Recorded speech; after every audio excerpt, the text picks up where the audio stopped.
بسم اللہ الرحمن الرحیم۔ فتنہ شکیل بن حنیف اور جھوٹے مسیحیت و مہدویت کی حقیقت۔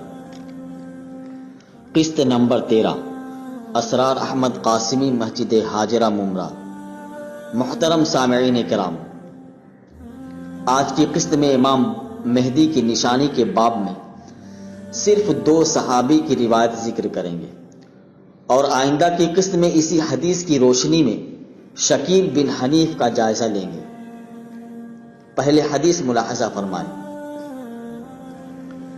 مہدی کے ظہور سے پہلے دریائے فرات میں ایک سونے کا پہاڑ ظاہر ہوگا جس پر قبضہ کرنے کے لیے 3 شہزادے لڑیں گے۔ یہ پورا واقعہ صحیح مسلم اور ابن ماجہ میں منقول ہے۔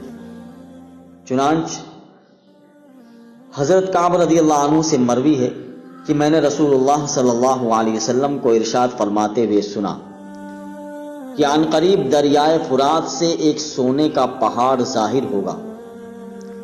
لوگوں کو جب اس کا پتہ چلے گا تو اس کی طرف دوڑیں گے اور مقامی لوگ کہیں گے کہ ہم نے اگر کچھ نہیں کہا تو یقیناً لوگ سارا سونا لے اڑیں گے۔ چنانچہ وہ دوسروں کو روکیں گے۔ اس پر ایسی جنگ ہوگی کہ 99% وہیں کٹ مریں گے۔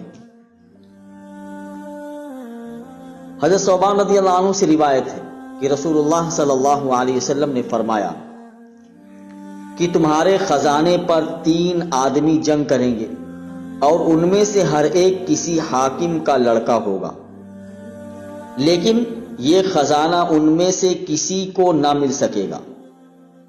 پھر مشرقی سمت سے سیاہ جھنڈے نمودار ہوں گے اور یہ لوگ تم سے ایسی خون ریز جنگ کریں گے کہ اس سے پہلے کوئی بھی اس شدت سے نہ لڑا ہوگا۔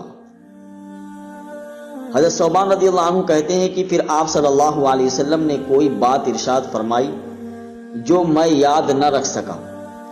پھر آخر میں کہا کہ جب تم اسے دیکھو تو فوراً بیعت کر لینا، چاہے تمہیں برف پر گھسٹ کر ہی کیوں نہ آنا پڑے، کیونکہ وہ یقیناً اللہ کے خلیفہ مہدی ہوں گے۔ محترم سامعین کرام، شکیل بن حنیف کا اپنے دعوے میں جھوٹا ہونا 2 اور 2 4 کی طرح بالکل واضح ہے۔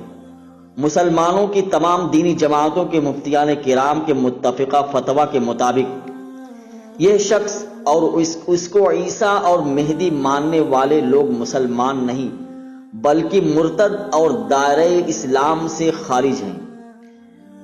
لہذا اس فتنہ سے بچنا اور اپنے دوسرے مسلمان بھائیوں کو بچانا ہمارا ایمانی فریضہ ہے۔